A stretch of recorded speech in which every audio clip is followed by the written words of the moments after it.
tal? Buenas tardes. Nos encontramos en un nuevo espacio que denominamos Conversatorio sobre Derechos. Bueno, en este encuentro lo que tratamos de, de avanzar y sobre todo de reflexionar sobre esta cuarentena y la niñez, ¿no? Estos aspectos que todos conocemos, los derechos de los niños, los derechos de los adolescentes, pero ¿qué hacemos cuando estos derechos capaz que no están siendo tenidos en cuenta con todas las medidas que se están tomando? Digamos, sabemos que hay derechos que tienen establecidos en la Constitución Nacional, en la Convención de los Derechos del Niño, pero realmente los estamos escuchando a los niños. Hay asesoramiento psicológico, hay asesoramiento que tenga algún punto de vista de los aspectos sociológicos de los niños a la hora de contemplar las medidas. Bueno, en realidad nosotros no queremos criticar ninguno de los aspectos que se vienen tomando en cuenta, pero sí reflexionar acerca de esos y tener en cuenta quizá opiniones de expertos sobre lo que está sucediendo a raíz de este periodo de encierro y aislamiento, sobre todo en los niños. Así que por eso estamos en este encuentro compartiendo este espacio con distintas especialistas sobre estas temáticas que fuimos anticipando, y nos acompañan hoy, bueno, Mariana, que es médica, pediatra, es infectóloga. También nos acompaña Micaela, que es psicóloga de niñez y de adultos, y Adriana, que también es especialista psicóloga de adultos. Así que bueno, digamos, ¿qué tal, chicas? ¿Cómo están?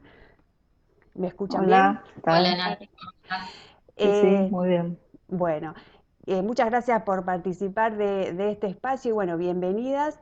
Siempre un placer contar con nuevos especialistas que se incorporen, porque en realidad siempre en general hablamos con abogados y este sería como un nuevo, digamos, una nueva etapa de compartir quizás los derechos desde un punto de vista justamente más transversal, ¿no? Que toque distintas disciplinas como para justamente trabajar en cuestiones de derechos.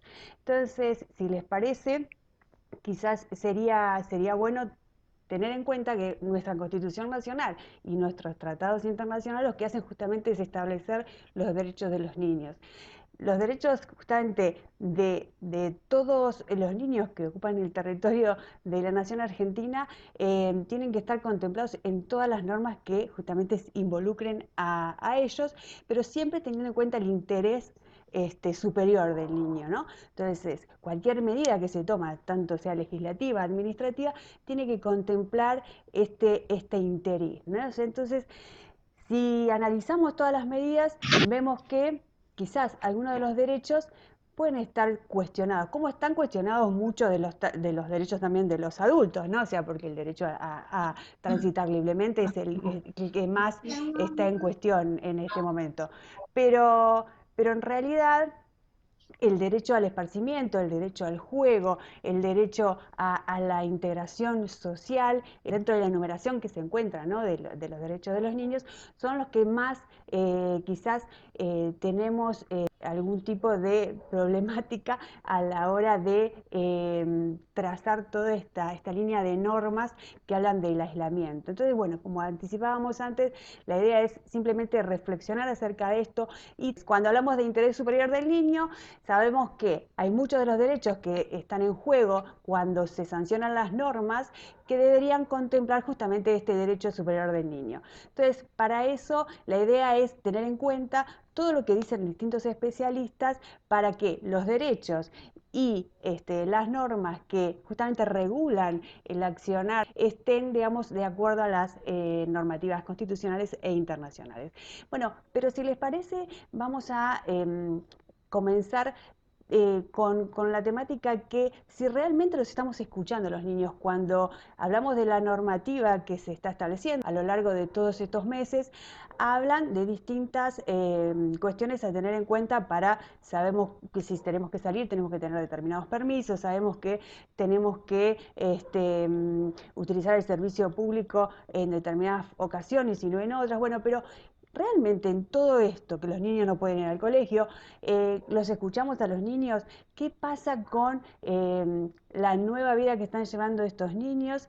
Y si realmente estas normas contemplan todos estos derechos que venimos analizando. Así que no sé si las chicas, las psicólogas que están acompañándonos, quieren hablarnos un poquito de todo esto que hoy estamos viviendo y la relación familiar con todas estas cuestiones de aislamiento, cómo juegan a la hora de, bueno, convivir con esta nueva realidad, ¿no es cierto?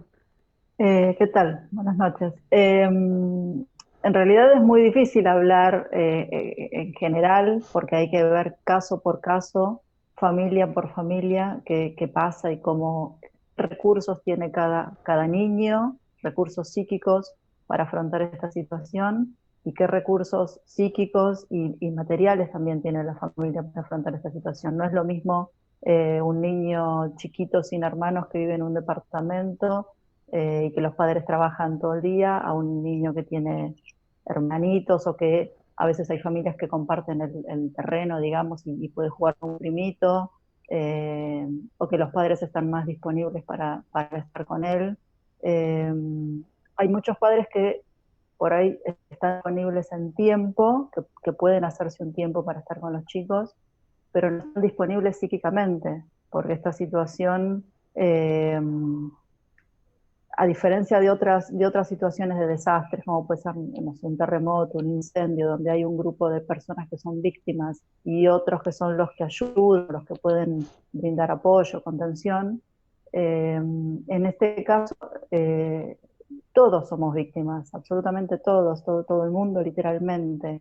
Entonces, los adultos a cargo del cuidado de los chicos también están atravesados por la angustia, por el desconcierto, por la incertidumbre, algunos están con pérdidas de trabajo, con preocupaciones, entonces por ahí no tienen la disponibilidad psíquica para hacerse cargo de esos chicos.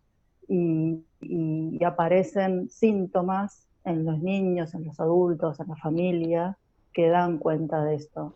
Eh, y en relación a, a esto que planteabas vos de la imposibilidad de salir, que ahora hace un tiempo, pero en la medida en que esto se está alargando, están apareciendo necesidades y síntomas y manifestaciones de los chicos de la falta de contacto con padres, sobre todo los más chiquitos.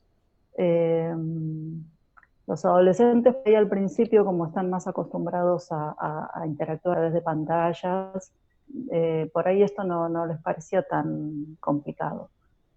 Pero hoy en día, que eso ya se está haciendo muy largo, sí están empezando a manifestar la necesidad de volver al colegio, de volver a estar con sus amigos, de volver a estar con los profesores, de la rutina de ir al colegio.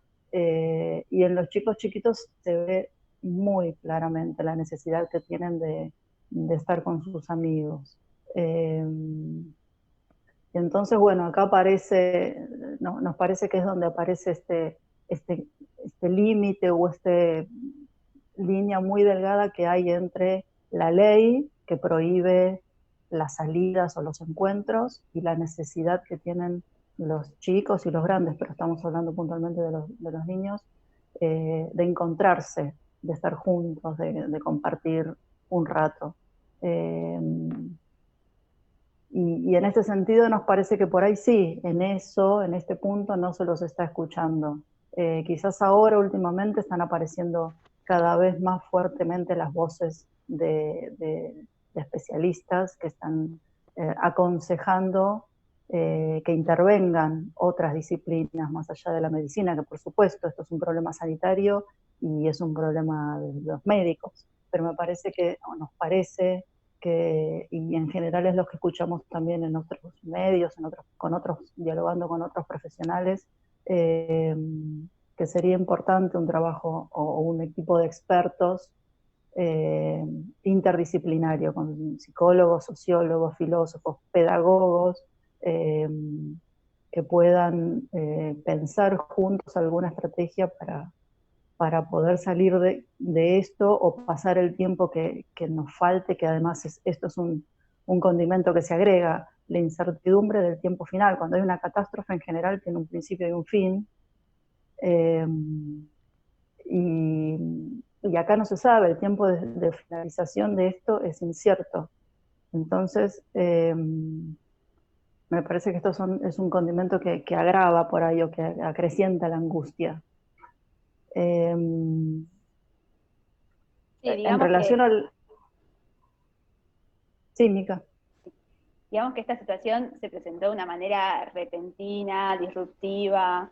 Entonces, si bien escuchamos constantemente que es una pandemia, qué significa lo que estamos viviendo, pero también tenemos como un montón de voces hablando sobre esto, y esto incluye a toda la familia. Entonces, me parece que es una situación que la están viviendo todos los integrantes, como decía Adri, la estamos viviendo todos, y eso hace que se dificulte más poder contener a los más chiquitos, porque también es una situación que es incierta para todos. Entonces pasa esto, ¿no? A veces uno dice, bueno, falta poco para que puedas ver a los abuelos, a los tíos, y sin embargo ese poco nunca llega, digamos, y obviamente los chicos se empiezan a cansar.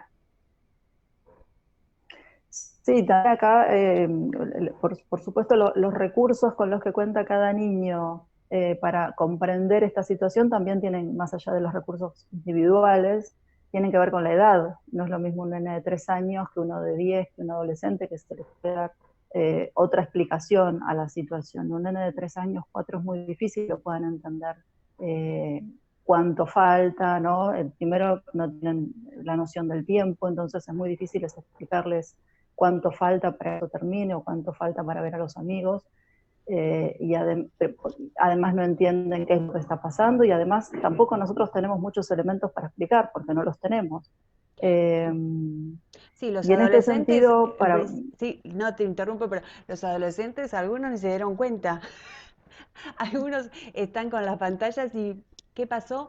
O sea, yo lo veo, ¿no? Y lo hablé con algunas amigas madres de adolescentes, y la verdad que hay muchos que no percibieron en realidad lo mismo que bueno, yo soy mamá de una nena muy chiquita, y la verdad que sí, en ese caso yo creo que los que más sufren, porque en realidad la más grande tiene un contacto permanente con sus amigos, con las clases del colegio y demás. Entonces sí, es duro, pero no es tan duro como los más chiquitos, ¿no? El preescolar creo que es el rango etario que más está sufriendo esto, porque son los que menos pueden interactuar con pantallas, con otros compañeros o amigos, y están en casa permanentemente con el vínculo que estén conviviendo, pero en realidad creo que es el rango etario que más sufre, ¿no? O sea, el adolescente me parece que está en la nube de adolescente, pero no creo que esté sufriendo tanto como otros niños.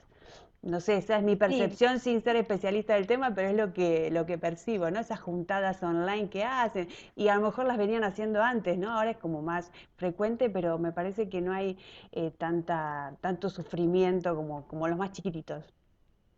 sí, en realidad el adolescente, bueno, tiene como característica esto de que intenta independizarse. En la adolescencia se da la salida exogámica, entonces intentan acercarse más a su grupo de pares, y justamente en este momento es lo que cuesta a nivel presencia, pero sí tienen como estos recursos que de hecho a ellos se les hizo como más rápido esto de aprender cómo hacer las videollamadas todos juntos, cómo seguir, no sé, jugando juegos todos juntos, o sea, cómo seguir involucrándose en este grupo. Pero sí lo sufren en este sentido de no poder acercarse, y de también intentar tener esa intimidad dentro de la casa. Si bien tienen más recursos porque ya manejan de otra forma las pantallas y se han adaptado más rápidamente, digamos, a encontrar los recursos para comunicarse con sus amigos, sí, bueno, también les está costando y sufren el no poder verse. Eh, pero bueno, también esto que les pasa a los adolescentes es el hecho de la cantidad de tareas que van recibiendo y lo que les cuesta, digamos, adaptarse de eso. Digamos que lo escolar se incrementó y a un modo, digamos, que no venían sosteniendo, y con la diferencia de que obviamente también están pasando por esta pandemia y también sufren en este momento, cosa que les cuesta bastante que lo escolar siga y ellos no tengan como su momento para conectarse con esto, ¿no? Claro. Sí, no Sí, sé. lo escolar yo creo que es un punto, por ahí faltaría la pata de alguien especialista en educación o un docente, pero es un punto, me parece que es crucial ahora. Primero, bueno, una vez escuchando a un pedagogo, Tonucci, él decía que el mundo se detuvo con esta pandemia y lo único que continuó igual es la escuela.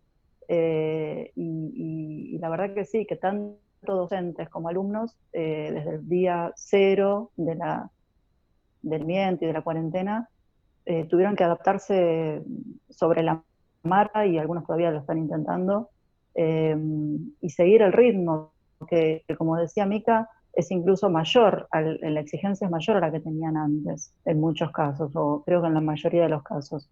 Eh, y entonces sí, están empezando a sentir el cansancio, están hartos de la pantalla, porque la pantalla es por ahí el mayor tiempo, están, la mayor cantidad de tiempo están en la pantalla por la escuela, no por versión como suelen hacerlo los adolescentes. Entonces están hartos de las pantallas y creo que eso también hace que empiecen a sentir la falta del contacto físico. Eh, el tema educativo es, bueno, es todo un mundo aparte y un tema para una charla aparte, me parece. Ujú. Pero, bueno, estamos cerquita, por suerte, ya de las vacaciones de invierno, que todos están ya tachando los días para que lleguen. Pero bueno, está otra vez la incertidumbre, si después vuelven las clases, como siempre, si vuelven de a poco, si no vuelven hasta fin de año. Bueno, está toda esta cuestión de la incertidumbre otra vez, eh, pesando un montón.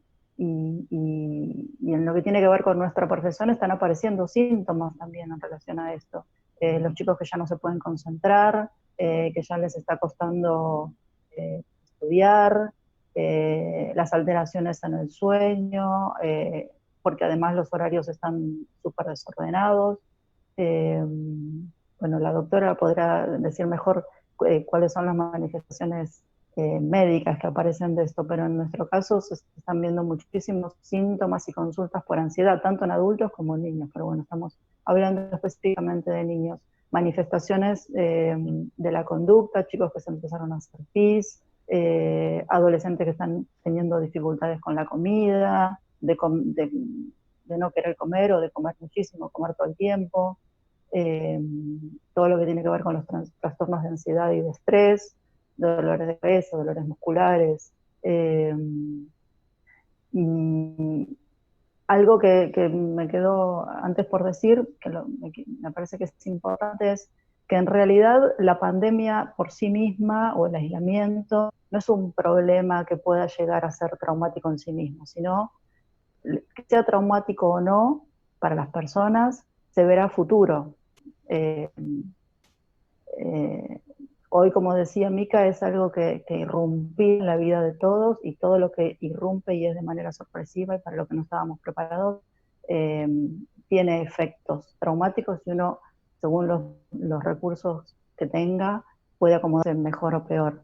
Pero lo que vino a mostrar esta pandemia, a nivel individual, a nivel familiar, incluso a nivel social, es cuestiones que ya estaban.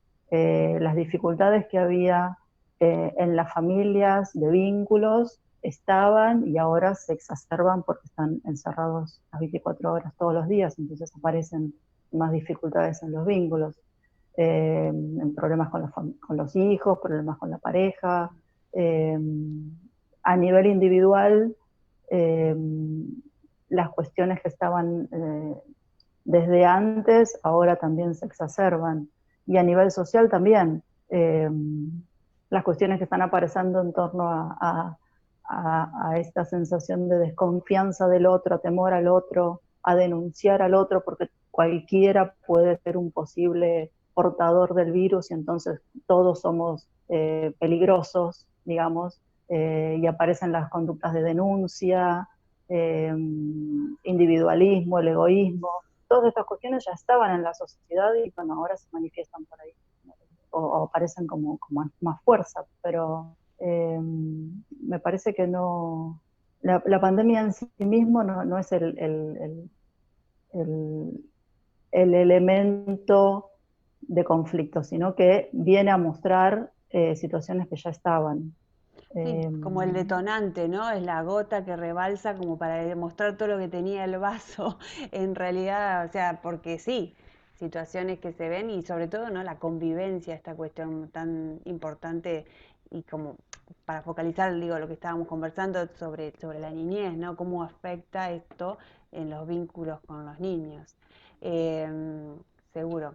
Y para hacer un poquito hincapié en todo lo que son cuestiones médicas y, bueno, aprovechando la presencia de Mariana, hablar un poquito sobre, bueno, qué está pasando, ¿no? ¿Cuál es tu situación, digamos, del día a día con esta pandemia y justamente la relación con los niños y saber, bueno, cómo hacer con esto de los contactos estrechos, qué medidas tomar, cuáles son las medidas reales de prevención, eh, qué se entiende por esto de trazabilidad, bueno, que nos expliques un poquito todas estas cuestiones a tener en cuenta como padres, ¿no? Como para estar atentos. Sabemos que muchos las vienen repitiendo en muchos lugares, pero bueno, la idea es justamente hacer una conversación que incluya estos aspectos y siempre son bienvenidos, por lo menos para saber cómo actuar. Así que, Marian, si querés. Y obviamente por ahí siempre empezar sobre qué es la definición de caso de sospechoso de coronavirus, que es lo que igualmente se habla todo el tiempo en la televisión y bueno, está en todos los medios. Un caso sospechoso de coronavirus es toda aquella persona que tenga, bueno, dos de los siguientes síntomas, que serían fiebre, 37,5 o más, tos, odinofagia, que es dolor de garganta, anosmia, que es falta de poder oler, reconocer los sabores, o disgeusia, que es la falta de la capacidad de oler bien los olores. Con dos de esos síntomas ya es un caso sospechoso de coronavirus y toda persona que tenga dos de esos síntomas debería concurrir a un hospital o si están en la provincia, llamar al 147 para que sean evaluados en sus casas. Si tienen un orto particular, pueden acercarse con un barbijo a la emergencia médica más cercana de su casa para que le realicen el hisopado de coronavirus. Y bueno, después obviamente se lo evaluará, se le hará el hisopado para coronavirus y después ya se hará todo el seguimiento necesario para cada persona según cómo esté clínicamente. Obviamente si son casos leves, según donde viva, en verdad donde se atiende a esa persona, el paciente, si tiene la capacidad de aislarse en su domicilio, lo puede realizar si son de provincia. Después, si son de capital, ya en capital hay otra jurisdicción, hay otras normas, y todas las personas sospechosas se internan o se envían a hoteles, obviamente si son casos leves, ¿sí? Después, respecto a la trazabilidad, todos tenemos los médicos que denunciar esta enfermedad. Tenemos varias enfermedades que se denuncian de forma obligatoria, porque bueno, forman parte de la epidemiología del país y del mundo, porque son enfermedades infectocontagiosas. Entonces tenemos que denunciarlas a un sistema nacional. Cada caso sospechoso se denuncia, se toman todos sus datos y se colocan allí todos los contactos estrechos que estuvo esta persona, que obviamente que si es positiva, se llama a todas las personas que son contacto estrecho para también hacer el seguimiento de esas personas. Y a la pregunta que decía Nati, bueno, un contacto estrecho es toda persona que haya estado en contacto con esta persona positiva sin ningún medio, digamos, de protección. Todas las personas que conviven con una persona positiva para COVID, porque bueno, están a menos de 2 metros y no tienen protección, tapabocas, ni ninguna otra medida de protección, y todas aquellas personas que hayan estado 48 horas previas con esta persona o sea, a partir de que comenzó con los síntomas, ¿sí?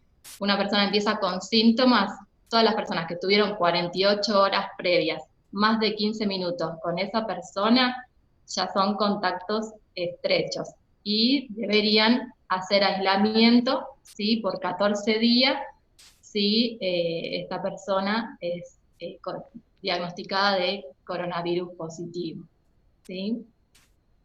Si los contactos estrechos, sí cambia la definición para estudiarlos. Los contactos estrechos, se sabe que la enfermedad tiene un periodo de incubación que puede ser entre 1 a 12 días, entonces es por eso que se hace un aislamiento de 14 días, porque entre esos días pueden aparecer los síntomas. Y un contacto estrecho, los síntomas, ya con un solo síntoma, hay que estudiarlo. O sea, si un contacto estrecho tiene solo fiebre, o solo tos, o solo dificultad respiratoria, o disgeusia o anosmia, ya con un solo síntoma debería consultar y debería hacerse el hisopado para PCR de coronavirus. Y si vamos a una guardia y no nos lo quieren realizar, nos vamos a otra guardia, porque puede pasar en algunos hospitales que a pesar de que uno tiene fiebre, dolor de garganta, le indican un antibiótico y no le hacen el hisopado para PCR para coronavirus. Pero bueno, esos son los síntomas y no se puede ir uno sin hacerle un diagnóstico diferencial, tanto de una faringitis por una bacteria o otro virus, o realmente que sea un coronavirus, ¿sí? Así que eso sería los casos sospechosos, los contactos estrechos, la denuncia que tenemos que hacer nosotros. Y con respecto a los chicos, sí, si empiezan con fiebre, uno puede llegar a estar en casa 24 horas, bajarle la temperatura, pero bueno, después no tener miedo de consultar. O sea, uno tiene que hacer la consulta, si tenemos fiebre, es porque está pasando algo, estamos cursando un cuadro infeccioso, y no tener miedo a consultar por contagiarse un coronavirus en un hospital, sino que, bueno, puede llegar a ser un coronavirus también esa fiebre, así como los hospitales igualmente están preparados, los médicos tienen elementos de protección personal y están todo el tiempo desinfectando cada lugar a donde se atiende. O sea, todos los hospitales tienen un protocolo donde están separados los pacientes que pueden ser sospecha de coronavirus de los pacientes que no pueden ser sospecha de coronavirus. Entonces, si un chico, no sé, se cae o tiene un dolor en una pierna sin fiebre o tiene una inflamación en algún lado y uno no quiere ir al hospital por miedo de contagiarse coronavirus, tenemos que tener la noción de que los hospitales están separados y se trata de los pacientes que no son sospecha de coronavirus atenderlos en un lugar y los que son sospecha de coronavirus atenderlos en otro lugar, ¿sí? Entonces así se disminuye también las posibilidades de contagios dentro del sanatorio, ¿sí? O de un hospital. Y los médicos tenemos que tener todos elementos de protección personal que según qué paciente estemos atendiendo, son diferentes los elementos de protección personal que debemos utilizar porque, bueno, según lo que uno realice, digamos, no es lo mismo mirarle la garganta a un chico que solamente mirarle, no sé, la piel o hacer una intubación para que esté en asistencia respiratoria mecánica. Entonces, según el procedimiento que vamos a utilizar, nosotros vamos a tener distintos elementos de protección personal, tanto para cuidarnos nosotros como también para cuidar al paciente. Y todos los médicos tenemos la obligación de usar constantemente barbijo y antiparras, ya sea con pacientes con fiebre o sin fiebre, con sospecha de coronavirus o sin sospecha de coronavirus.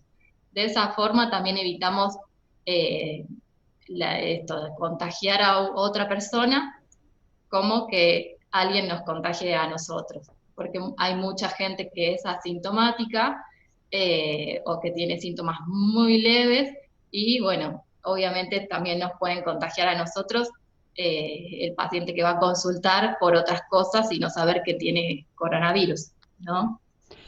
Así que sí, hay todas normas que van cambiando, como siempre dicen, las normas y las definiciones son dinámicas y están cambiando constantemente según cómo va evolucionando la enfermedad. Entonces, por ahí cada 2 semanas las normas cambian y uno tiene que estar explicando todos estos cambios que van sucediendo, pero bueno, en verdad son cambios para bien porque se ve que va evolucionando de diferentes formas y se va conociendo mucho más este virus.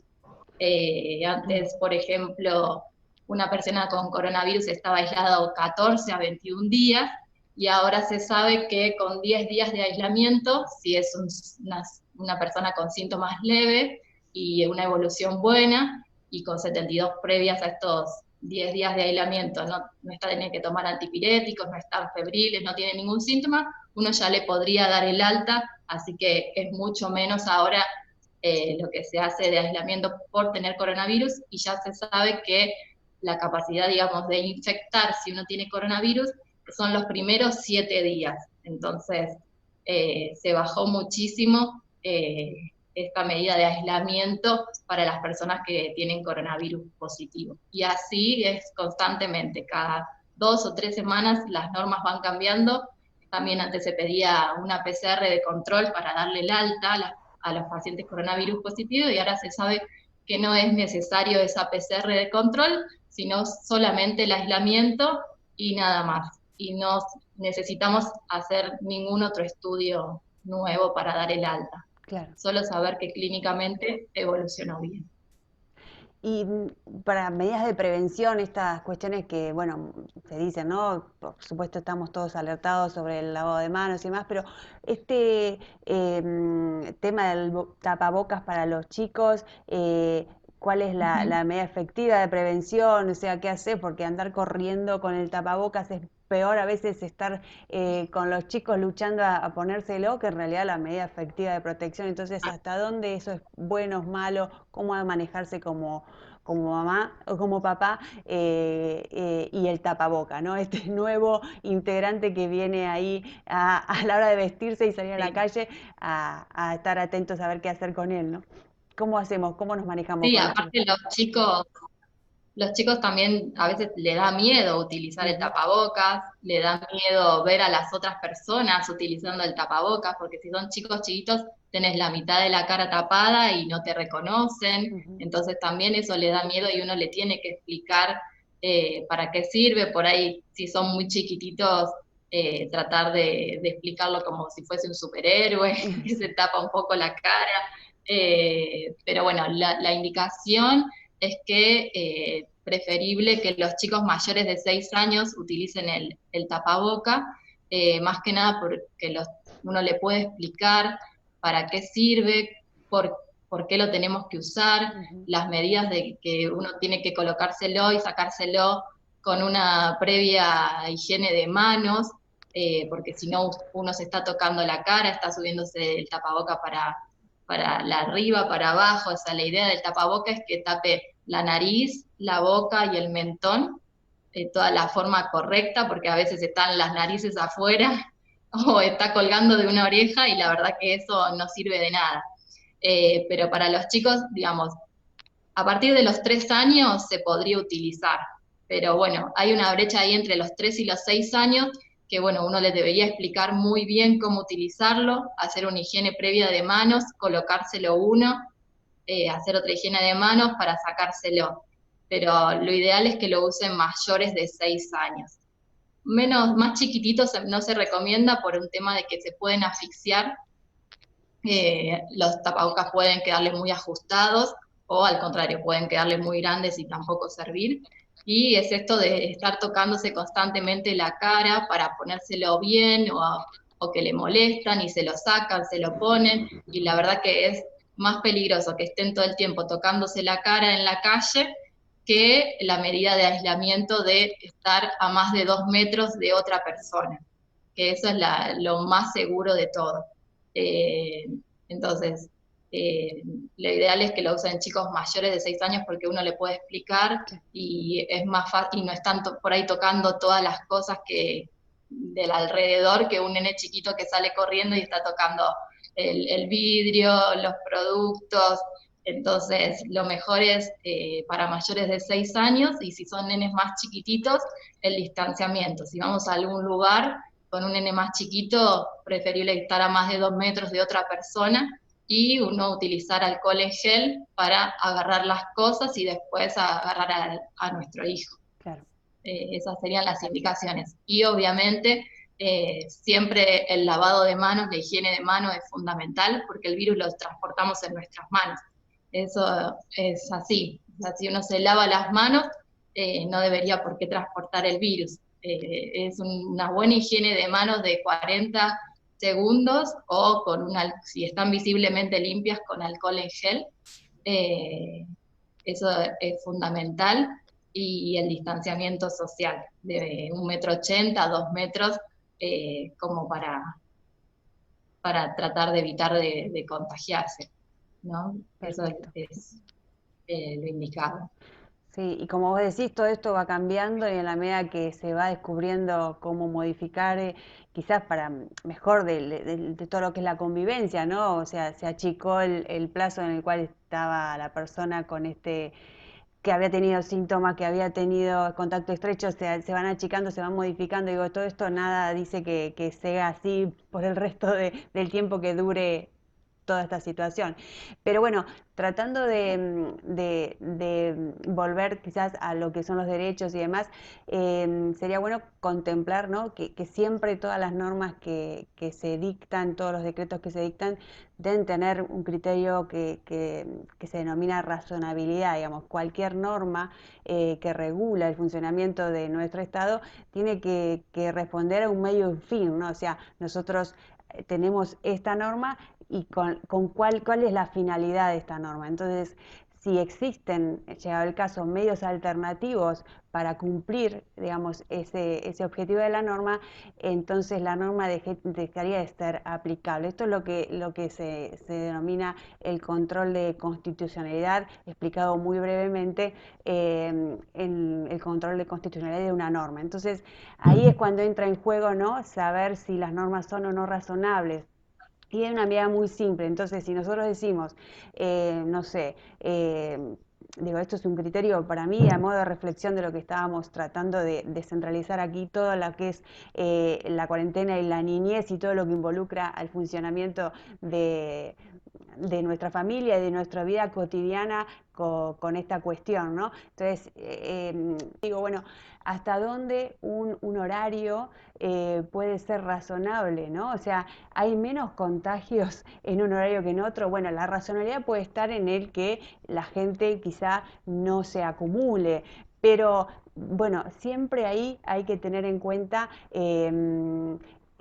los medios y los fines, ¿no? Si hay un medio alternativo para el cual este objetivo puede llegar a cumplirse, la norma cae por ser inconstitucional. Entonces siempre todo eso creo que hay que tenerlo presente a la hora de analizar si la norma cumple o no los criterios de razonabilidad. Esto aplicado a cualquier norma que se dicte en general, pero digo ahora hablando de esta situación excepcional que nos toca cumplir y sobre todo, ¿no?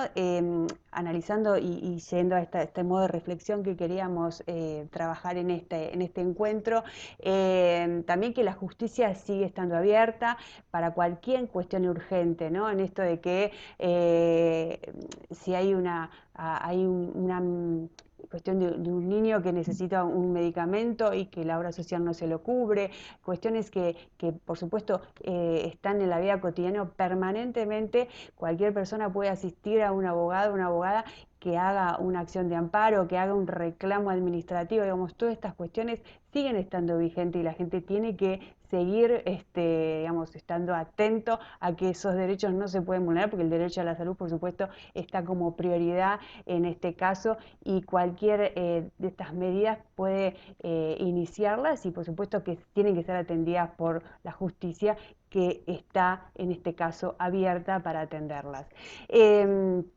Pero bueno, si quieres, me parece bueno tratar de seguir analizando estas cuestiones que habíamos empezado a describir, con de que no estaba siendo atendida la cuestión emocional en las medidas que se estaban tomando, y qué pasaba con todo esto. O sea, ¿cómo ustedes creen que deberían contemplarse ciertas cuestiones? Y hablo en general, igual a la que quiera contestar, teniendo en cuenta que a lo mejor no se están escuchando a estos niños o niñas y adolescentes, y sobre todo se están dejando de lado cuestiones emocionales que sí serían interesantes que contemplen, digamos, las normas que se están dictando. No sé si quieren alguna de las psicólogas que nos acompañan empezar a introducir un poquito este tema. A mí me como, me parece que está bueno plantear preguntas, porque más que cuestiones como verdades, porque la verdad es que no tenemos demasiados elementos para asegurar nada. A mí hay una cosa que me parece interesante que está apareciendo, que es, esto es antes, como el límite entre respetar la norma de no poder salir, de no poder llevar a los chicos a encontrarse con un amiguito o a ver a los abuelos, y la necesidad de los niños y sobre todo también de los adultos mayores de los afectos. Entonces ahí uno se encuentra con una disyuntiva, por supuesto teniendo en cuenta las cuestiones de responsabilidad, ¿no? El encuentro, el uno a uno, por ejemplo, encontrarse siempre con el mismo amiguito, y si es alguien que no está en contacto con otros, ¿no? Donde, para disminuir o achicar las posibilidades de transmisión de contagios. Bueno, ahí también sería interesante escuchar a Mariana. Eh, pero a mí me parece que se plantean en muchos casos estos dilemas. ¿Qué hago con mi hijo? ¿Lo llevo a ver a los abuelos? Pero no se puede. Si la policía me para en la calle, ¿cómo justifico que estoy yendo en el auto con mi hijo? Entonces, en ese punto es donde me parece que a lo mejor no se está teniendo en cuenta el derecho ni del niño de ver a sus abuelos o a sus amiguitos, ni de los abuelos, que también están sufriendo mucho, es un grupo etario que está sufriendo mucho esto, de ver a sus afectos. Me parece que ahí es donde hay una cuestión que excede a la ley, eh, y quizás ya es más un planteo ético, ¿no? ¿Qué hago? ¿Cumplo la ley? ¿Obedezco la ley? Pero si la desobedezco no es porque sí, no es de desobediente, digamos, sino para ayudar a los chicos y a los ancianos a sobrellevar mejor esta situación. A mí me queda esta pregunta dando vueltas todo el tiempo, que yo me hago particularmente también, con mi hija chiquita y con mis padres. Me parece que es algo que se da, que incluso hablo con otras personas que les pasa lo mismo, ¿no? Como esta pregunta, ¿qué hago? ¿Respeto la ley y dejo que el adulto mayor sufra porque extraña, que a lo mejor no se va a enfermar de coronavirus, no va a contraer el virus, pero sí lo va a padecer en la salud mental, y puede traerle otros síntomas, puede traerle depresión y bueno, y otras cuestiones? Eso es lo que me parece que por ahí está como en un gris del que nadie habla, o el que nadie, o que no sé, aparentemente no se está teniendo en cuenta. No sé, Mica, si quiere agregar algo a esto. Sí, a mí me parece que en realidad, a ver, desde el inicio se puso el foco exclusivamente en la salud física. Pudimos verlo en los programas de televisión, en la información que rondaba, era todo ligado a esto, que obviamente no está mal, era necesario, pero a la vez todo eso trajo muchísimo miedo, digamos, y falta en su momento de respuesta, porque la verdad es que, como se habló, es un virus que los médicos lo estaban recién conociendo, entonces sucedía que costaba mucho que se pueda hablar sobre eso, y después la gente se estuvo viendo, ¿no? Como la gente decía, bueno, ¿y ahora qué? ¿Y cómo vamos a hacer? Ahora, o sea, después de eso es como que se pasó más al tema económico, y la salud mental me parece que siempre quedó eh, incluso atribuida a cosas como, bueno, no sé, en este momento se me viene a la cabeza con esto de los runners, que de repente se limitó la salud mental a eso, cuando hay un montón de cosas también que se puede hacer por la salud mental de las personas. Como nombraba Adri, esto de estar ahí entre qué hacer, hizo que, bueno, que muchas personas no sepan qué hacer, algunos empezaron a visitar, pero también con toda una carga de miedo y de ansiedad que después le generaba eso, pero creo que esto, por más que nosotros lo podamos debatir acá, obviamente sería mejor un comité de expertos que pueda tener en cuenta otras disciplinas. No solamente hablo de la psicología, porque también me parece que, que tampoco es limitarse a la salud mental, digamos. O sea, tampoco es pensar un concepto de salud más amplio, abordado desde distintas disciplinas, poder trabajar interdisciplinariamente. Creo bueno, que desde todo ámbito, incluso mismo los médicos, piensan en la salud mental de las personas y cómo están afrontando esto. Entonces, la verdad que me parece que estaría bueno poder involucrar más que separar, digamos. Al fin y al cabo estamos trabajando todos con las mismas personas, digamos. Claro, sí, exacto. Sí, y sobre, también digo, tener en cuenta esta situación excepcional y el abandono a lo mejor que hay, obviamente a la salud mental por un montón de cuestiones, pero también a las enfermedades típicas que puede tener cualquier persona y que no se atiende por miedo al coronavirus. O sea, esto, María, no sé si querés describirnos un poco, digamos, qué hacer, ¿no? O sea, un control rutinario que tienen, no sé, los chicos por ir al pediatra, y a lo mejor teniendo una enfermedad que podemos controlar y decimos, no, para que total vamos en unos próximos meses, que hay un riesgo, o sea, pero eso está bien, está mal. ¿Qué hacer? ¿Tenemos que ir a los controles pediátricos? ¿No tenemos que ir? ¿Qué hacemos como papás o mamás para tener, o sea, digamos, estar tranquilos que estamos haciendo las cosas bien? Porque parece que está todo paralizado, y entonces las cosas que a lo mejor podríamos hacer habitualmente las abandonamos por miedo, pero a lo mejor esto no está del todo bien, ¿no es cierto? Sí, exacto. Lo tenemos desde la Sociedad Argentina de Pediatría, se han enviado a todos los pediatras normativas de cómo proceder en los consultorios pediátricos con respecto a los chicos que son sanos y que solo vienen a control de salud, ¿sí? Que se hacen según la edad. Si son mayores de 2 años, bueno, o de 3 años anualmente, y obviamente si son menores se hacen más seguidos. Entonces, lo que se determinó es que bueno, de los recién nacidos se haga el control a las 48 horas, y si anda todo bien y uno ve que aumenta de peso, ya después uno lo tiene que citar al mes de vida, y los controles se espaciaron después a los 2 meses, 4 meses, 6 meses, a los 9 meses y a los años de vida. Y se recomienda que si el chico anda bien y no tiene ninguna patología de base, no se controle más. En verdad, bueno, cada uno sabe y conoce a su hijo, y obviamente lo estuvo controlando todos estos años.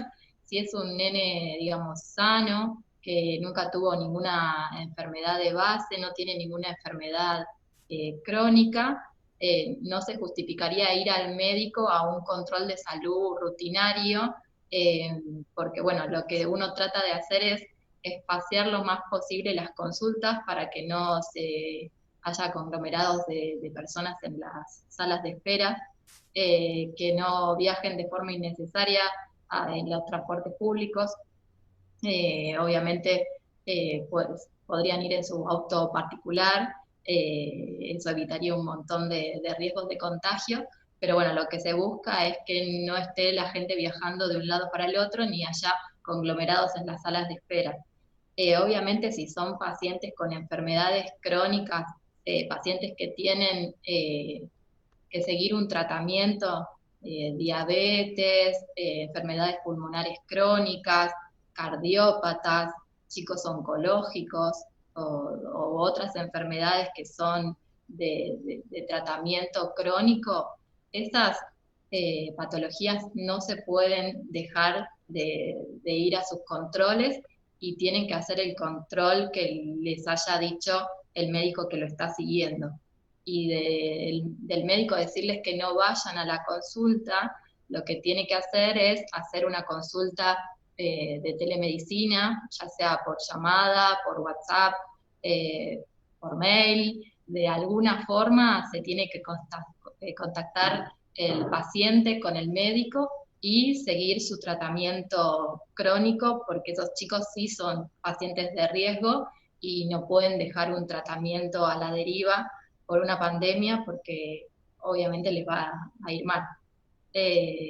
Y de los chicos que son sanos, que solo tienen controles de salud habitual, si uno ve algo en particular que le está sucediendo, igualmente se puede hacer la consulta, se habla con el médico pediatra y bueno, si lo considera necesario de hacer una teleconsulta y de esa forma no resolverla, citarlo al consultorio y obviamente verlo y revisarlo y ver qué está pasando. Pero uno no puede dejar de consultar si tiene una enfermedad crónica, eso seguro. Y con respecto a las vacunas, que muchos chicos se está viendo que no los están yendo a vacunar por el tema de la pandemia, para no salir de sus casas, también por miedo a contagiarse, las vacunas se tienen que aplicar. Eso no puede dejarse pasar hacia más adelante. Los chicos tienen que estar vacunados porque son vacunas para enfermedades inmunoprevenibles y tienen que estar vacunados para tener las defensas necesarias para no contagiarse enfermedades prevenibles por vacunas, y son aparte enfermedades muchas que están siendo casi erradicadas porque tratamos de que todos los chicos estén vacunados y de esa forma hacer lo que se llama efecto rebaño y que ayude a la población también que por ahí no vacuna por miedo, pero es súper necesario que todos los chicos se vacunen. Se están dando turnos en las salitas, están todas las vacunas en el calendario nacional, salvo una vacuna sola que es extracalendario, que si esa no se aplica en este momento no va a pasar nada, pero bueno, la gran mayoría de las vacunas están en el calendario nacional y en las salitas están todas y dan turno para aplicárselas, así las personas no esperan en la sala de espera todas juntas. Entonces uno se acerca a la salita, le dan un turno y se las aplican sin problema. Eso no puede quedar en el olvido, ¿sí? Eso es muy importante. Perfecto, perfecto. Bueno, si quieren podemos ir pensando ya en arribar a alguna conclusión, alguna reflexión, pero me interesaba un poquito, habíamos comentado antes con Adriana esto de que muchas veces se reavivan situaciones o traumas no resueltos y que quizás esta situación que se vive actualmente puede reavivar de algún modo, digo, esto capaz que no está estudiado, pero que ustedes con todo lo que saben, dentro de lo que son los antecedentes y demás, puede reavivar la situación que a lo mejor una familia haya vivido con la crisis pasada en el 2001, entonces estas cuestiones de que los traumas no resueltos. Si querés, Adri, como comentar un poquito esto a modo de conclusión o de reflexión de qué poder hacer para prevenir esto, ¿no? Que no sea una situación justamente traumática y evitar algo que que genere más problemas de lo que estamos viviendo actualmente, ¿no? Entonces no sé si querés, como a modo de reflexión o algo, contarnos un poquito de esto. Sí, en realidad esto puede, como vos decís, digamos, revivir situaciones anteriores, de duelo sobre todo. En este momento, ya hablando un poquito más de los adultos también, eh, están apareciendo situaciones de muchas pérdidas, ¿no? Por gente que tuvo que cerrar sus negocios, por gente que no pudo concretar un proyecto, algunos se pueden postergar y otros no. Eh, y sí, quizás alguien que haya tenido pérdidas económicas en el 2001 o en otras situaciones del país y que ahora otra vez pasar por lo mismo, puede, si no estuvo elaborado aquel duelo y aquella situación, esto puede retornar otra vez como un síntoma. Eh, Me parece que lo que hay que hacer es, si uno advierte que no pudiendo con esto, que está muy deprimido, que está muy angustiado, que está muy ansioso, es consultar. Eh, no sé si hay prevención, sí hay tratamiento y poder hablar para poder elaborar. Nosotros somos psicólogas y trabajamos con la palabra, eh, pero me parece que sí, que es momento de consultar si uno advierte que está pasando algo diferente. Y con los niños también, si los padres o los tíos o los abuelos advierten que ese niño está pasando por una situación eh, que no está pudiendo resolver y que adultos no están pudiendo ayudar, tienen que consultar también. Hay muchísimas consultas, están apareciendo pacientes que habían dejado el tratamiento y que ahora vuelven, y hay pacientes nuevos, digamos, también. Y el denominador común es cuando se pregunta en el motivo de consulta si lo que los trae a consultar tiene que ver con el contexto de pandemia, sí aparecen cuestiones de ansiedades o cuestiones eh, de duelos también, hay muchas situaciones de duelo. Eh, y me parece que hay algo, eh, así como me parece que la pandemia por sí sola no es un motivo traumático, eso se verá después, si es traumático o no, pero sí me parece que en esta situación hay dos cosas que son complicadas, que son los partos en este momento eh, y los duelos, las muertes de seres queridos en este momento de pandemia, donde no se puede, los pacientes que mueren en hospitales y sobre todo los pacientes que mueren por COVID, que no se pueden hacer velorios, que los familiares no pueden acercarse a despedir a la persona que falleció, que son sumamente angustiantes, porque es el momento donde uno más necesita estar con otros y no puede abrazar a sus seres queridos. Eso es muy angustiante, es muy raro además, porque es algo inédito. Hay escenas, se han mostrado en la tele, escenas muy tristes, muy desgarradoras de personas despidiendo a sus seres queridos solitos y el ataúd por ahí ¿no? recubierto para prevenir contagios, bueno, escenas muy tremendas. Y la situación del parto también es una situación que me parece que genera mucha angustia, mucho temor, si bien es un momento hermoso en la vida de todas las madres y de todas las familias, es un momento muy difícil porque también es un momento donde generalmente uno lo comparte con los abuelos, con los tíos y está solo, porque no se puede ir a visitar a nadie, no se puede ir a visitar a los bebés. Entonces, me parece que en general son dos situaciones eh, que están siendo diferentes, digamos, a lo que venimos conociendo, ¿no? Que agregan un plus, esta pandemia agrega un plus a esos dos casos particulares. No sé si a Mica se le ocurre alguna situación puntual más, pero... Sí, yo coincido con vos, Adri. Me parece que obviamente los efectos de la pandemia se verán después. Nosotros, como psicoanalistas, no consideramos que que el trauma sea por el fenómeno que ocurra, sino que tiene que ver con cómo lo pueda ir atravesando cada persona, lo que suceda, pero bueno, sí, esto que nombrabas del 2001 me parecía interesante porque obviamente sucede también esto, ¿no? Como un poco el miedo a que lleve todo esto. Es importante para que nos escuchen, que si están necesitando ayuda, o si están viendo, por eso, sus niños, sus adolescentes, algunas conductas distintas, que sepan que pueden consultar.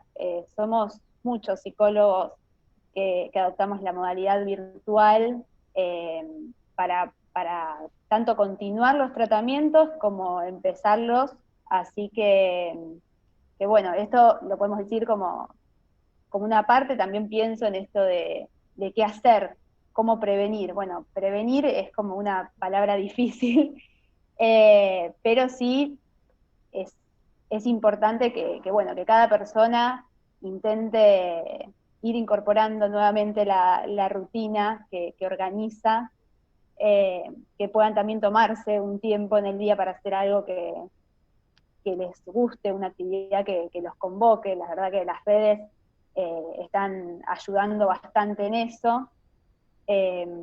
Así que bueno, me pareció muy interesante el entrecruzamiento que hicimos acá entre lo legal y las necesidades de los sujetos.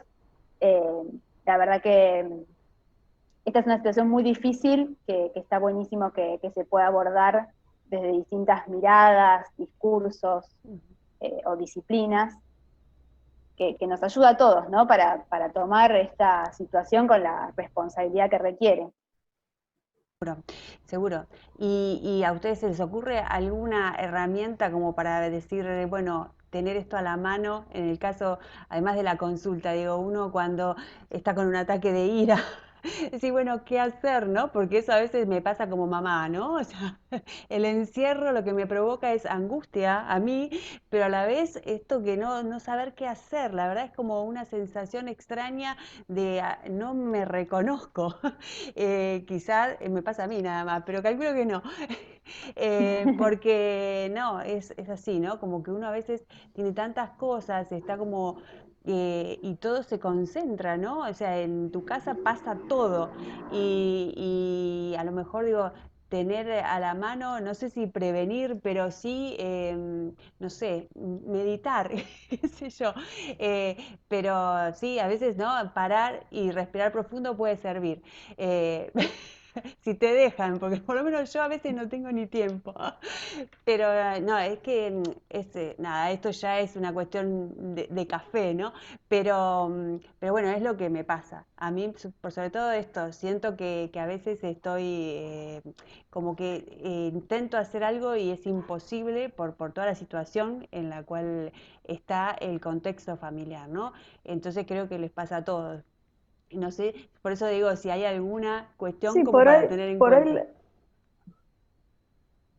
por ahí la herramienta es los que los tienen otro conviviendo, ¿no? Además de su hijo chiquito. Si hay un padre, si hay otra persona conviviendo, es en el momento en que uno no puede correrse y que aparezca el otro, digamos, pedir ayuda, pedir ayuda. Si uno está sobrepasado, y bueno, en ese momento que el otro vaya ahí al auxilio. Y en el caso de las mujeres o de los hombres que están trabajando, ¿no? Que están trabajando desde su casa, que tienen chicos chiquitos, que en muchos casos el trabajo desde la casa, igual que pasa con el colegio, todavía hay, no sé por qué, pero parece como que hay más exigencia, en algunos casos más exigencia de las empresas, en otros casos más exigencias propias. Pero bueno, la cosa es que hay como una saturación de trabajo y trabajar más de las 8 horas que uno trabajaría normalmente. Hay que hacer cortes, porque si se pretende trabajar las 8 horas con los chicos colgados arriba del cogote o saltando arriba para jugar, ni se trabaja ni se está en contacto con los chicos. Entonces, poder hacer pequeños cortes, trabajar, no sé, a full, 1 hora, 2 horas, cortar 20 minutos, dedicárselo a los chicos full, sin el celular al lado, desconectarse y después retomar el trabajo. Salir, porque una vuelta a manzana se puede salir. Hay que salir, hay gente que todavía, desde que empezó la cuarentena, no salió nunca a la calle. Hay un montón. Y hay que salir, hacerse pequeños recreitos en el día para salir, con chicos o sin chicos. Y además los adultos tener un momento para estar a solas, sin trabajo y sin los chicos, tener un ratito, salirlo si pueden, o hacer algo que les dé placer a cada uno, no sé, escuchar música, bailar, qué sé yo, lo que a cada uno le sirva para desconectarse un poco de esto que pasa y cuidarse, ¿no? Porque de a poco salirse de la rutina, ¿no? Los horarios que nos acomodan, que nos ordenan desde chiquitos hasta toda la vida, se trastocaron, porque ahora un poco más, pero al principio era como que esta frase que circulaba todo, ¿no? En general, todos los días son iguales, hubo fines de semana larga y todos decíamos, es lo mismo, son todo como un gran domingo. Bueno, estas frases que al principio se oían tanto, hoy ya por ahí no se oyen tanto, no se escuchan, porque bueno, la gente fue retomando su rutina. Los que tuvieron alguna facilidad económica o psíquica para reinventarse, ¿no? Los que no pudieron seguir trabajando como lo hacían y pudieron reinventarse y adaptar su trabajo a otras maneras, bueno, están pudiendo como sobrellevar mejor la situación. Otros quedaron arrasados, pero en todos los casos me parece que hay que primero poder tomarse un tiempo para cuidarse uno para después poder ayudar a los hijos. Es como el ejemplo que se pone siempre en los bomberos, en las personas que trabajan en catástrofes. No sé, los bomberos cuando entran a un incendio, primero se aseguran de que están a salvo. Si no están a salvo ellos, no pueden ayudar a nadie. O en los aviones, ¿no? Siempre dicen, primero la mascarilla de oxígeno al adulto para después poder ayudar a los chicos. Me parece que como metáfora está bueno. Primero cuidarse uno, estar bien uno, estar psíquicamente más o menos estable uno, para después poder, porque si no, no se puede contener ni prestar ayuda a nadie. Sí, no, exacto. Muy, muy buen ejemplo. El de la mascarilla, lo voy a tener en cuenta. Eh, bueno, en realidad la idea era justamente esta de conversar, de que sea multidisciplinario y también, ¿no? Teniendo en cuenta que nuestro vínculo siempre se relaciona con el derecho, insistir en esto, ¿no? En que las medidas que se tomen siempre tienen que tener un criterio de razonabilidad a la hora de aplicarlas, que el medio sea coherente con el fin y que si hay medios alternativos para llegar a ese mismo fin, por supuesto que elegir el que menos afecte, ¿no? a la vida de todos, a la cuestión por supuesto, el interés superior del niño siempre tiene que estar en prioridad de cualquier decisión que se tome que involucre a ellos, por supuesto, ¿no? Así que, bueno, chicas, no sé si quieren agregar algo más, no sé, Marian, si te quedó algo pendiente. O por ahí lo que dijo Adri de los partos, más que nada recalcar que si una mamá es sospecha de COVID o es COVID positiva justo en el momento de dar a luz o luego del parto, igualmente puede estar con su hijo, puede amamantarlo, hay unas normas específicas para ese momento y obviamente es una situación particular porque, bueno, es el nacimiento de un hijo y por ahí justo en ese momento se están enterando que son COVID positivos, pero hay normas, uno también los acompaña, les explica y, bueno, y no separar nunca al hijo de su madre. A veces también está el padre, según la institución donde estés, también se puede quedar un acompañante, que sería lo ideal, pero ese binomio nunca se puede separar salvo que obviamente o el chico esté inestable o la mamá esté inestable y necesiten una terapia, pero si no, siempre tienen que estar juntos, a pesar de la situación que están viviendo de otro diagnóstico. Eso por un lado.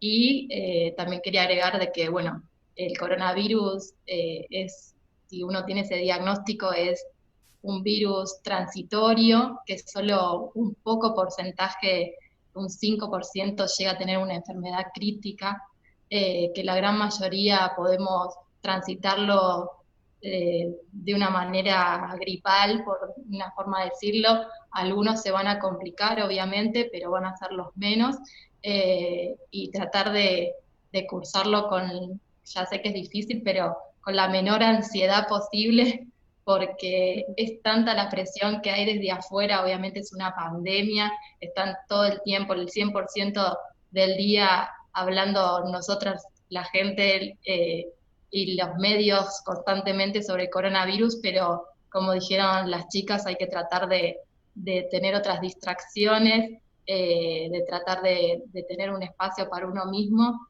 y de tratar de bajar esta ansiedad que nos genera por ahí tener ese diagnóstico, pero es una situación pasajera, transitoria, de unos pocos días, y la gran mayoría de las personas lo pueden pasar bien en su casa, con un poco de malestar general, con alguna otra sintomatología por ahí un poco más importante. Los nenes, en la gran mayoría, los chicos, lo cursan sin problemas, salvo que, bueno, por ahí tenga alguna enfermedad de base predisponente que lo haga complicar, pero la gran mayoría lo pasan por ahí con una fiebre de un día o nada, ni un síntoma. Entonces, tratar de que si nos dan ese diagnóstico, tratemos de pasarlo con, con los menos nervios posibles, porque bueno, es un virus en verdad pasajero y no va a tener grandes dificultades en la transición de cada uno, a pesar de todo el entorno que nos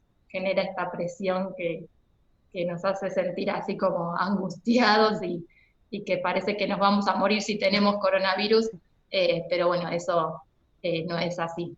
Entonces, bueno, más que nada dejar claro que es un virus que la gran mayoría lo pasa de forma transitoria y sin ninguna dificultad. Y que no dejen de consultar si hay otras sintomatologías, por miedo de contagiarse, porque a veces llegamos mucho más tarde al hospital y puede ser peor llegar tan tarde al hospital si es otra enfermedad la que tenemos. Eso también es muy importante. Perfecto. No dejar de consultar. Y hacer los controles. Sí. Sí. Bueno, muchísimas gracias, chicas. No sé si Mica, Adriana, alguien quiere completar con algo, algo que les haya quedado pendiente, como para hacer una especie de reflexión, conclusión de este encuentro. Sí, cosas pendientes quedan un montón, porque es un tema súper extenso y que implica un montón de variables, un montón. Y nosotros, bueno, hoy nos enfocamos más en los niños, pero todas las edades están atravesados o están pasando situaciones con estas y con esto que nos pasa a todos. Me parece que como por ahí como conclusión lo que me queda es esto, esto que nosotros hicimos en una porción ínfima, que es una conversación entre 3 disciplinas. Por ahí estaría bueno que se hiciera a nivel de están tomando las decisiones, ¿no? Que puedan sentarse, pensar juntos, seguramente lo hacen, bueno, pero por lo menos a lo que nos llega a nosotros, a los ciudadanos, parecería que faltan patas, ¿no? A esto que se está haciendo. Me parece eso lo importante. La interdisciplina para poder ser juntos, cómo salir de esto sin que una disciplina sea más importante que la otra. Por supuesto, esto es un tema, como decía Mica al principio, esto es un tema de salud y los médicos son por ahí los personajes centrales, pero hay otras cuestiones que me parece que también, después de tanto tiempo y de tan largo que se está haciendo esto y que todavía no tiene fecha de fin, se va haciendo necesario escuchar otras voces. Así que gracias, Nati, por la invitación a dialogar y a pensar. Te Sí, quedan, a mí por lo menos me quedan más preguntas que respuestas. sí, desde ya, sí, en realidad era la idea, ¿no? No reflexionar sobre este tema, ¿no? Sabiendo que somos cuatro personas de distintas disciplinas que lo que queremos es justamente tratar de encontrar el rumbo a esto y el mejor bienestar para los niños, sobre todo, ¿no? Que son los que están en casa y a lo mejor creemos que no los están escuchando. Así que ese era el fin de este encuentro. Así que bueno, muchísimas gracias, chicas. No sé si Mica te quedó algo que querías decir o si no ya Sí, concluimos. para cerrar Sí. también, bueno, agradecer primero el encuentro y bueno, y sí sostener esto de que cualquier persona que se esté sintiendo mal emocionalmente puede consultar, puede sostener una modalidad virtual, es una modalidad distinta, pero colabora en este tiempo, y sí tener en cuenta de que se acerquen a sus vínculos, por más que no puedan verlos, que llamen, que puedan seguir comunicándose, que eso también es importantísimo. No solamente con los niños, sino también con los adultos, sobre todo los adultos mayores, que también están mucho más encerrados, digamos, y con dificultades, porque hay menos medidas también pensando en ellos. Así que bueno, eso para cerrar. Perfecto. Muchísimas gracias. Bueno, un placer, chicas, Gracias. conversar con ustedes. Gracias, Y después vemos si ponemos Gracias, un nuevo tema y seguimos conversando. buenísimo. Muchísimas con todo gracias. gusto. Bueno, un placer Chao, y hasta chao. luego. Bueno, muchas gracias a todos los seguidores y volvemos a encontrarnos en un nuevo conversatorio sobre tus derechos. Así que un placer como siempre y buenas tardes.